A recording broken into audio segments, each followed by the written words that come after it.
எல்லோருக்கும் வணக்கம். இன்றைக்கு அந்த ஈரான் அமெரிக்க யுத்தம் பற்றி ம், அதன் பின்விளைவு அல்லது அதுக்கான தீர்வு எப்படி இருந்திருக்கணுமன்றத உங்களோட நான் பகிர்ந்து கொள்கிறேன். முக்கியமாக தமிழ் ஊடகங்களில் இன்னும் இந்த பெரிய யுத்தம் நடந்து இவ்வளோ மக்கள் தொகை அழிஞ்சா பிறகும் இந்த சில ஊடகங்கள், நான் எல்லாத்தையும் சொல்ல இல்லை, சில ஊடகங்களாக நல்லா இருக்குது.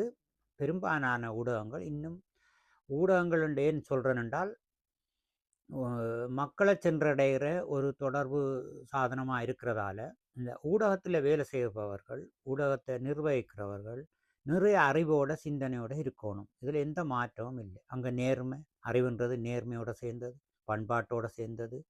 ஒரு எதிர்கால உலகம் எப்படி இருக்கணுமென்ற ஒரு நடைமுறைக்கு சாத்தியம் இல்லாத கற்பனைகளை கூட நாங்கள் சொல்லி நடைமுறை சாத்தியத்துக்கு கொண்டு வரக்கூடிய அறிவுகளை அவர் பெற்றிருக்கணும். ஒரு விடயத்துக்கு வாரன். உண்மையிலே இந்த யுத்தம் கொடுமையானது. அது வெனிசுவிலாவில் நீங்கள் பார்த்துருப்பீங்க. அந்த அதிபரை தூக்குனா பிறகு அந்த நாட்டை அழிக்க இல்லை. ஆனால் இங்கே வந்து எல்லா நாடு அணு சக்தியை வச்சிருக்கிறது, அணு குண்டு தயாரிக்கிறதெல்லாம் பல நாடுகளில் இருக்குது, எல்லாருக்கும் தெரியும். அப்போ என்ன புதுசாக ஒரு நாட்டில் இருக்கக்கூடாதுன்றது எந்த வகையிலும் விளங்க இல்லையா? எனக்கு விளங்க இல்லை, வேறு யாருக்கும் விளங்குதோ தெரியல, எனக்கு விளங்க இல்லை. எல்லா நாடுகளிலும் இருக்கக்கூடாதுன்றது என்னுடைய கருத்து. ஆனால் நீங்கள் தற்காப்புக்காக நாடுகள் வச்சிருக்கு. அப்போ தற்காப்புக்காக வச்சிருக்கிறதும் இருக்குது, உலகை ஆள்றதுக்காகவும் அந்த அட்டோம் குண்டுகளை வச்சிருக்கிறார்கள். ஆனால் மற்றவர் வச்சிருக்க கூடாதுன்னு சொல்கிறதுக்கு எந்த உரிமையும் இல்லை. அவர்களோட நியாயமான முறையில் ஒரு பண்பாட்டு ரீதியில் அவர்களோட பேசி நாங்களும் எடுக்கிறோம் நீங்களும் எடுங்க என்ற நிலைக்கு வரணும். அப்படி இல்லாமல் ஒரு நாட்டு தண்டிக்க இயலாது. இப்போ அதிலிருந்து வந்த யுத்தங்கள் உங்களுக்கு தெரியும். பொதுவாக சீனா, ரஷ்யா போன்ற நாடுகளுடைய வளர்ச்சியை பார்த்து அந்த வளர்ச்சியினுடைய புறாண்மை, அது புறாண்மைக்குள்ள தான் நிறைய விஷயம் புறாண்மைக்குள்ள இருக்குது. அந்த வளர்ச்சி வந்து எந்த ஒரு நாட்டையும் தாக்குறதுக்கல்ல. அந்த வளர்ச்சி ஒரு நாட்டின் வளர்ச்சி வந்து இன்னொரு நாட்டை ஒடுக்கிறதுக்காக வளர்றதில்லை. அப்போ ஒடுக்கிறதுக்காக வேண்டி நினைக்கிற நாடு தான் தன்னுடைய ஒரு குணாம்சம் இல்லாத, பண்பாடு இல்லாத, அறிவில்லாத நிலையிலிருந்து தான் அதை சிந்திக்கணும்னு நினைக்கிறேன். அல்லது எப்படி ஒரு நாடு வளர்ந்தால் அது எங்களுக்கும் உதவும், எங்களுக்கும் சேர்த்துத்தான் அந்த உற்பத்திகளை செய்கிறார்கள், அவர்கள் வளர்கிறார்கள் என்று தான் எடுக்கணும். எல்லாரும் நல்லா இருக்கணும்னு தான் நினைக்கணும். சாதாரணமாக குடும்ப வாழ்க்கையில் மாதிரி எல்லாரும் நல்லா இருக்கணும், எல்லா நாடுகளும் நல்லா இருக்கணும்ன்றது தான் அடிப்படையாக இருக்கணும். ஆனால் அப்படி இல்லாமல் அந்த நாடுகளோட அது இந்த வளர்ச்சியை கண்டு புறாண்மைப்பட்டு யுத்தத்தை தொடங்குறதுன்றது மிகவும் வெட்கக்கேடானது, கண்டிக்கத்தக்கது, வருந்தத்தக்கது. இப்போ இந்த யுத்தம் வந்திருக்காது எப்படின்னு சொன்னால், உலகத்தில் எல்லா நாடுகளுமே நீங்கள் திரும்ப திரும்ப நான் சொல்கிறேன்னு நினைக்கக்கூடாது, அறிவுக்கு வரணுமெண்டா அந்த அறிவின்ற முடிவு தான் மார்க்சியம் முடிவுன்னு சொன்னால் அதுக்கு அங்காலும் போகுது. நான் சொல்ல வர்றது குறைஞ்சபட்சம் ஒரு பொருளாதார இப்போ இப்போ இஸ்லாம் மதத்தில் ஒரு தத்துவம் வந்திருக்கும், அதை கடைப்பிடிப்பார்கள். இந்து மதத்தில் ஒரு தத்துவம் வந்திருக்கும், அதை கடைப்பிடிப்பார்.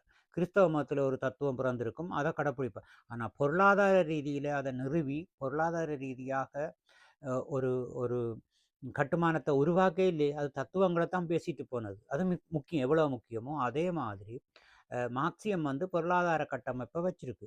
அது தனியாக மார்க்சியம் சொல்லிட்டு போகிறதில்லை. அதுக்கு பிறகு வந்த சிந்தனையாளர்கள் ஒவ்வொருத்தரும், நான் உட்பட நீங்கள் உட்பட ஒவ்வொருத்தரும் எதை நாங்கள் சிந்திப்போமோ, அறிவை சிந்திப்போமோ, அந்த அறிவும் பொருளாதார அறிவையும், அதாவது உணவு உறையுள்ளுண்டு பசியில்லாத ஒரு சந்தோஷமான வாழ்க்கை உலகத்தில் இருக்கிறதுக்கான பொருளாதார பகிர்வுகள், ஒடுக்குமுறையற்ற, சுரண்டலற்ற நீதியான பங்கீடுகள், இது பற்றி தான் அந்த மார்க்சியம் பேசும். அப்போ நாங்களும் அதை வலுப்படுத்தணும்னா கருத்துகள் சிந்தனைகள் கூடாக நாங்கள் மேலதிகமான கருத்துக்களை மார்க்சியத்துக்குள்ளே இணைச்சு அதை வளர்த்தெடுக்கணும்.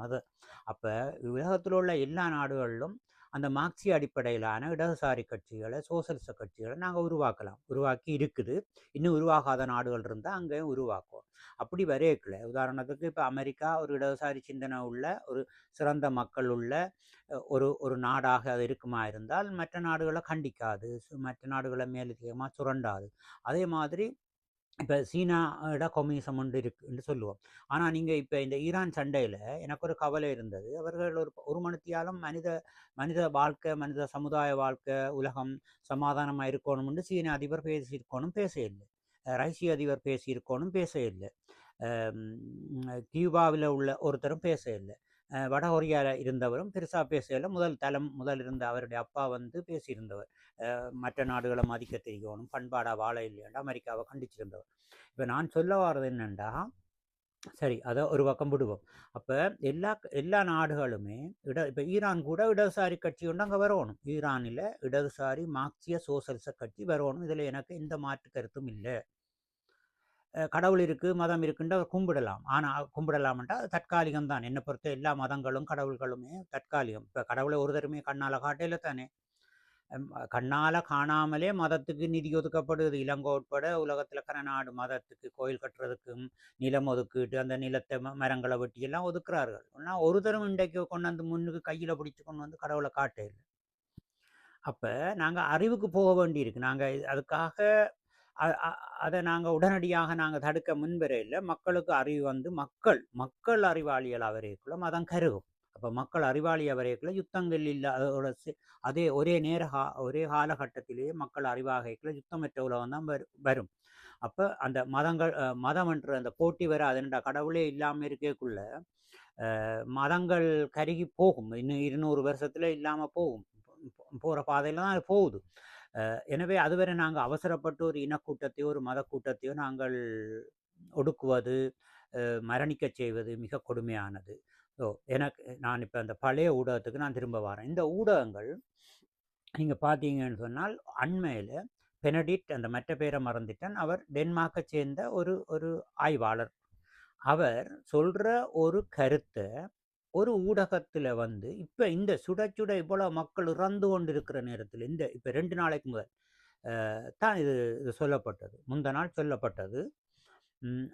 அவர் வந்து ஒரு தகவல்களை சொல்லிகளை நீங்கள் கேட்டீங்கன்னு சொன்னால் அது வந்து தகவல் மாதிரி இருக்கும். அது சரி மாதிரி ஈரானுக்கு ஆதரவு மாதிரி, அதாவது ஈரான் இந்த யுத்தம் நடக்கக்கூடாதுன்ற மாதிரியும் ஆறுப்புல விட்ட மாதிரியும் இருக்கும் அந்த தகவலோட சேர்த்து சொல்லிக்கல. ஆனால் ஒரு பின்னுக்கு அதை சொல்லி முடியக்கல இது இவ்வாறு சொல்லி இருந்தவர் அது தவறானதுன்னு சொல்லாமல் விடுவினோம். என்னன்னு சொன்னால் அவருக்கு சப்போர்ட்டாக அவர் சொல்கிறார், அந்த இடைவெளி 15 நாள் இந்த யுத்தம் இல்லாத இடைவெளிக்குள்ளேயாம் ஈரான் வளர்ந்துருமாம். அந்த 15 நாளுக்குள்ளே அணு ஆயுதமே செய்திரும். அந்த வளர்ச்சிக்கு இடைவெளியை விட்டு கொடுத்துட்டார்கள்.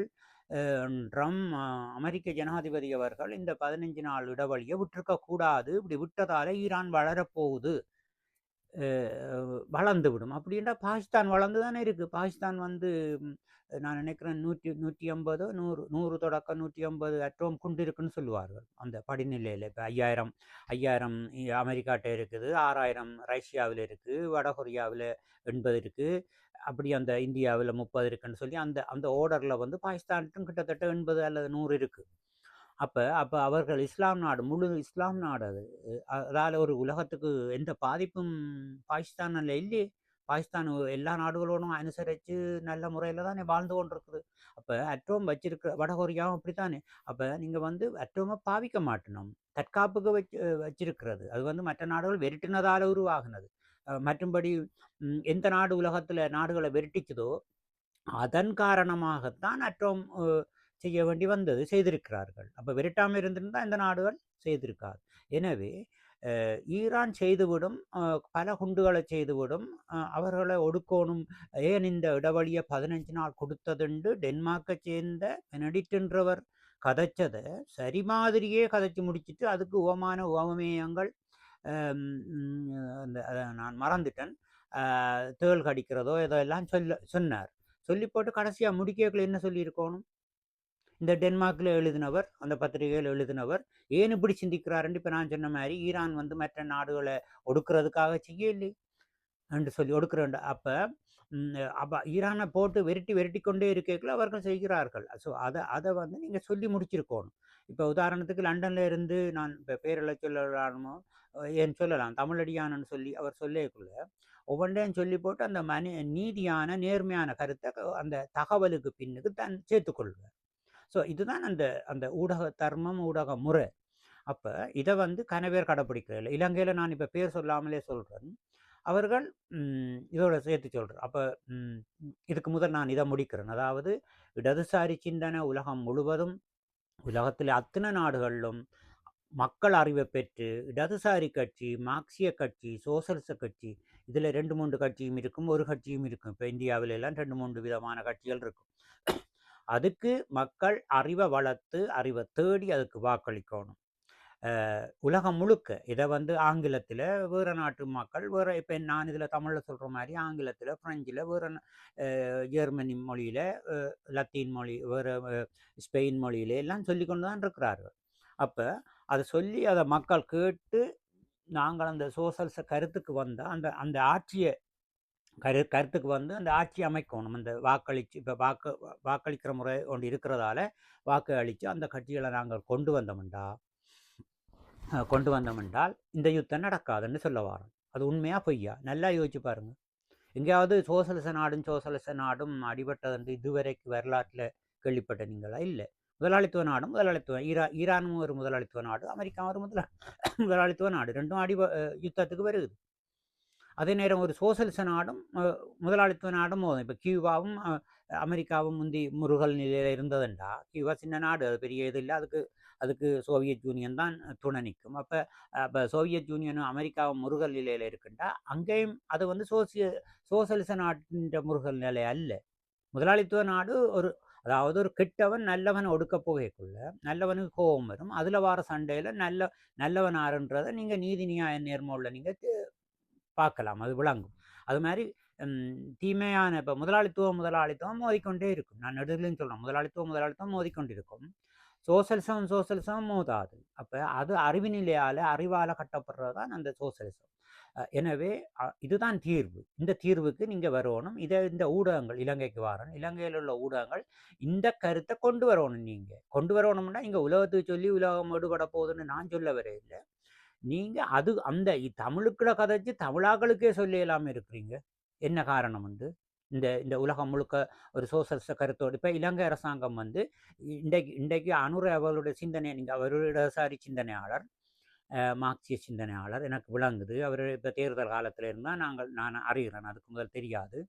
அப்போ அவருடைய பேச்சுக்களை நீங்கள் பார்த்தீங்கன்னா உலகத்தில் இருக்கிற அத்தனை 200 நாட்டு தலைவரில் முந்தி இருக்கிற முன்னிலையில் இருக்கக்கூடிய ஆளுமையான அறிவு சிந்தனை கருத்துகளோடு இருக்கிற இப்போ நடைமுறைக்கு இதில் தடங்கள் ஏற்பட்டது. அந்த பழைய கமராவில் பைசா ஃபுல்லாயிட்டது. இப்போ நான் சொல்லிக்கொண்டு வந்தது, அனுரகுமார் அவர்கள் வந்து அந்த கட்சி என்பிபி கட்சி வந்து அந்த சோசலிச கருத்துகளோட சிந்தனையில் இதாக இருக்கிறார். அவர் வந்து உலகளாவிய ரீதியில் ஒரு நல்ல கருத்து சிந்தனை உள்ளவராக நாங்கள் பார்க்குறோம். அதே மாதிரி உலகத்தின் எல்லா நாடுகளும் இவரை போல் சிந்திக்கிற மாதிரி அப்படி எல்லா நாடுகளும் வரையக்குள்ள இந்த யுத்தம் இல்லாமல் வரணும். ஈரான் உட்பட சொல்கிறேன். ஈரான் கூட காலப்போக்கில் ஒரு மார்க்சிய சிந்தனை உள்ள ஒரு இடதுசாரி கட்சி வந்து இடதுசாரி சிந்தனையோடு அங்கே வரையக்குள்ள அமெரிக்கா அடிபணிஞ்சு போக வேண்டி வரும். அதாவது அவர்களுடைய அந்த நிலையும் அந்த அறிவு தெளிவும், ஏற்கனவே அறிவான ஒரு நாடு இன்னும் மேலும் அந்த மத இதுகளுக்குள்ளே நிறைய போகாமல் ஒரு நெகிழ்வுத்தன்மையோட ஒரு நல்ல இடதுசாரி சிந்தனைக்கு வரைக்கல உலகமே இன்னும் மேலதிகமாக அங்கீகாரத்தை பெற்று முன்னிலையில் திகழலாம்ன்றான். இப்போ நான் இன்னொரு அந்த சொல்ல வந்தது அந்த ஊடக விஷயத்துக்குள்ளே வாரன். இலங்கையில் 2 ஊடகம், நான் பேர் சொல்ல இல்லை. ஏன் அதை சொல்கிறேன்னு சொன்னால், இதை நான் முடிச்சிட்டேன். அதாவது ஈரானுடைய இந்த யுத்தத்துக்கு இடதுசாரி சிந்தனை வரணும் என்று நான் சொல்லி கொண்டு வந்தேன். டென்மார்க்கில் அவர் பெனடிக்ட் பேசிய விஷயத்துக்கு அந்த ஊடகம் விட்ட தவறை நான் சொல்லியிருந்தேன். அதே மாதிரி இன்னும் ஒரு முக்கியமான ஊடகம் நான் தினமும் கேட்பேன். ஏனென்றா அந்த நீதி நேர்மை நியாயம் இல்லாமல் இந்த 2 விஷயத்தை நான் இதில் சேர்க்கிறேன். அதோட இதையும் இதில் சேர்த்தா அதுக்கு ஒரு தொடர்பு இருக்குது. நீங்கள் பாருங்கள், அது அந்த முதலாளித்துவ சிந்தனையோடு இருக்கிற ஊடகம் தான் 2ம். அது ஒரு இடத்துல சொல்லும். அந்த எதிர்க்கட்சி சொல்லும் தான் இந்த எண்ண விலையேற்றத்துக்கு வந்து எந்த பொய்யை, எந்த அவதூறை, நியாயமற்ற இப்போ இருக்கிற என்பிபி அரசுக்கும் அந்த மக்களுக்கும் அந்த அந்த அரசாங்கம் என்னத்துக்கு வந்தது? மக்களை வாழ வைக்கத்தானே, நல்லதை செய்யத்தானே வந்தது. என்னென்று எதிர்க்கட்சி வந்து இவ்வளோ காலம் நல்ல ஆட்சியை மக்களுக்கு கொடுக்காம இப்போ வந்து விலை கூடுறதுக்கு நீலி கண்ணீர் வடித்து விலை கூடிட்டுது என்ன அரசாங்கம் எடுக்குதுண்டா? அரசாங்கம் எடுத்தாலும் திருப்பியும் மக்களுக்கு தானே செய்ய போகுது. உங்களுக்கு விலையை கூட்டி எடுக்கணும், விலையை கூட்டி எடுத்துட்டா களபாவை எடுக்கணும். அது அந்த செலவுக்கு வருகுது. அந்த தட்டுப்பாடுன்ற வேக்கில் தட்டுப்பாடுண்டாலும் சோசலிச நாடு ஒரே அளவில் வச்சுருக்கணும், அதை நான் ஒத்துக்கொள்கிறேன். ஆனால் வந்து அந்த காசு விலை கூடி எடுத்தால் அந்த ஆடம்பரமும் மிகப்பெரிய பகட்டிலும் வாழ்கிற வேலையில் பணக்கார இதில் அந்த ஓடுற கார்கள் அந்த இது இருக்குத்தானே உங்களுக்கு. அந்த மோட்டார் சைக்கிள் தேவையத்து ஓடுறது, கோயிலுக்கு போகிறது, இப்போ தேவையத்து ஓடுற வேலை இவைகள் கொடுக்கட்டும், காசு கூட்டி கொடுத்தா அதை திருப்பி மக்களுக்கு அந்த கொடுப்பனவு இருக்குத்தானே, சமுத்தி கொடுப்பனவுக்களாலே அது அங்கே திரும்பி வருகுது. சமுத்தி கொடுப்பனவெல்லாம் சும்மா கொடுக்கணும்னு யார் சொன்னது? அப்போ அதெல்லாம் அரசாங்கத்தோட செலவு, பள்ளிக்கூட செலவு, மருத்துவ செலவு. இப்போ அதுக்கு அங்கே இருந்து காசு வரும். அப்போ நீங்கள் அளவுக்கு மீறி ஓடி திரியிறீங்களே தான் பெட்ரோலை கூட வாங்க போகிறீங்க. 1 லிட்டரை ஒரு மாதமாக ஒரு கொஞ்சத்துக்கு வச்சுருக்கிறவருக்கு வந்து அது நட்டம் இல்லை. அப்போ அந்த அவதூறான பேச்சுக்களை அதை எடுத்து என்ன அவர்கள் பேசுகிறார்கள் இப்படியெல்லாம்னு மக்களுக்கு காட்ட வாரீங்களா, அல்லது அதை பிரச்சாரம் பண்ணுறீங்களா? அப்போ அதை பிரச்சாரம் பண்ணுறீங்கன்னா பாமர மக்களாக தான் இருப்பினும் இப்போ மக்கள். அப்போ பாமர மக்களாக அறிவீனமாக இருக்கிற மக்களுக்குள்ள இப்போ எதிர்க்கட்சி தலைவரும் எதிர்க்கட்சி சார்ந்தவர்களும் வந்து அப்படியே அக்கறையாக இருக்கிறார்கள் என்ற பரப்புரை இப்போ மலிவா விற்க வேண்டிய எண்ணெயை கூட்டி வித்துட்டார்கள் என்று மக்கள் தடுமாறுவினம். மக்கள் வந்து பெரிய அறிவாக இருந்தால் நிரந்தர சோசலிசம், நிரந்தர கம்யூனிசம் தான் நடக்கும் நாடுகளில், நிரந்தரமாகவே இருக்கும். முதலாளி கட்சிக்கு வாக்களிக்க மாட்டோம். அந்தளவுக்கு 90% அறிவுக்குள்ள அவர்கள் இன்னும் வேற இல்லை. அறிவான மக்கள் ஒரு 10%, 5% தான் உலகம் முழுவதும் இருக்கணும். இடதுசாரி கட்சிகளை ஆதரிக்கிற அளவுக்கு அறிவும் இடதுசாரியும் ஒன்றா சேரும். அதான் அப்புறம் அறிவு வேறு இடதுசாரி சிந்தனை வேறு என்றெல்லாம் பிரித்து பார்த்தீங்கன்னா ஒன்றுமே உங்களுக்கு விளங்கப்படுத்தலாது. அப்போ அடுத்த இன்னொரு ஊடகம் வந்து நல்ல கருத்துக்களை சொல்கிறவா எனக்கு உடன்பாடு இருக்குது நிறைய அவாவோட. ஆனால் அவாவே அந்த எதிர்க்கட்சிகள் கொட்டுறதுகளை இப்போ நான் ஊடகம் வச்சுருந்தேன்னா எதிர்க்கட்சி சொல்கிறதுகளெல்லாம் போட்டு தள்ளணும்னு யார் கேட்டது? அப்போ அதை போட்டு அதே மாதிரி நான் முதல் சொன்ன மாதிரி அந்த வானொலி அந்த ஊடகமும் வந்து அவர்கள் சொல்வதை போட்டு கொண்டிருப்பேன். அப்போ அவர்கள் சொல்லதை மக்கள் பார்க்கட்டும் எதிர்க்கட்டும் என்று வரும்னு நினைக்கிறீங்களா? இல்லை, அவர்கள் சொன்னதுக்கு எடுபட்டு போகக்கூடிய மக்களாக தான் இருப்பினோம். தீர விசாரித்து அறிவேன், ஆராய்ச்சி அறிவேன், சிந்தனை அறிவேன் கொண்டன, வாசிப்பு சிந்தனை உள்ள, சிந்தனை ஆற்றல் உள்ள, அரசியல் தெளிவுள்ளவர்கள் நிச்சயமாக புரிவினம் இந்த தவறு. ஆனால் 90% உலகம் முழுக்க இருக்கிற மக்கள் மாதிரி இலங்கை மக்களை அறிவீனமாக இருக்கிற ஆக்களுக்கு இந்த சின்ன அற்ப ஆசைக்கு நல்ல மாதிரி அற்ப ஆசைகளையும் ஒரு சோம்பேறி வாழ்க்கையும் வாழ்கிற மக்கள் கூட்டத்துக்கு சோம்பலாக இருக்க நினைக்கிற அந்த முதலாளித்துவ சார்ந்த மக்களுக்கு அவர்கள் சொல்ல எடுபட்டு போயிடும் அந்த கிராமங்கள். அப்படித்தான் 77 எடுபட்டு போனது. கொழும்பில் உள்ள வியாபாரிகள் அரசுக்கு சப்போர்ட்டாக இருக்க அவர்கள் செய்த பிரச்சாரத்தில் கடகடண்டு எல்லாமே கிராமிய மக்களுக்கு அது விளங்கையில், எதிர்காலம் விளங்கையில் அப்படியே வாக்களித்து விட்டவர்கள். அது மாதிரி இந்த கருத்துக்களை எதிர்நிலையிலிருந்து சொல்லப்படுற அவதூறு கருத்துக்களை நீங்கள் பரப்புரை செய்து நீங்கள் முதலாளித்துவத்துக்கு சார்பாக ஆதரவாக இருக்கிறீங்க. பிறகு என்னத்துக்கு நீங்கள் ஈரானுக்கு யுத்தத்துக்கு கதைக்கிறீங்க? ஈரானில் குண்டடிச்சிட்டாங்க, அங்கே மக்கள் சாகுது, பாலஸ்தீன் அதுக்கு அடிச்சிட்டோம் இதெல்லாம் கதைக்கிறீங்க தானே. நீங்கள் இடதுசாரி சிந்தனையாக இல்லாமல் வலதுசாரியாக இருந்தோண்டு கதைக்கிறீங்க. நீங்கள் உங்களை மாற்றாமல் உங்களோட இது நாங்கள் சும்மா கேட்குறோமே தவிர நீங்கள் ஒன்றும் அறிவுக்கு நீங்கள் வர இல்லை. அது மாதிரி கணக்க ஊடகம். இப்போ நேற்று ஒரு ஊடகத்தில் கேட்குறேன், அந்த தம்பியை நல்லா பிடிக்கும் எனக்கு. இப்போ கருத்து போனீங்க, நீங்கள் கருப்பாக போயிட்டீங்களா? ஐயோ நான் இப்போ கொஞ்சம் கருப்பாக போயிட்டேன்ட்டு கூட நின்றவர் அவங்க சொல்கிறாங்க. அப்போ உங்களுக்கு வந்து திருப்ப கருப்பு பிரச்சனைக்குள்ள வாரீங்களேப்பா, என்னத்துக்கு திரும்ப கருப்பாக பகுதியாக கதைக்கிறதா இருந்தால் கூட திரும்ப கருப்பாக வந்துட்டேன்னா வெள்ளையாக இருக்கணும்னு சொல்ல வாரீங்களா? உலகம் முழுக்க வெள்ளையத்தான் ஏற்றுக்கொள்கிறீங்களா? ஒன்றுமே விளங்கல. இப்படி நிறைய ஒவ்வொன்றும் இப்போ இந்த தமிழ்நாட்டு தேர்தலில் நிறைய சொல்கிறதுக்கு இருக்குது.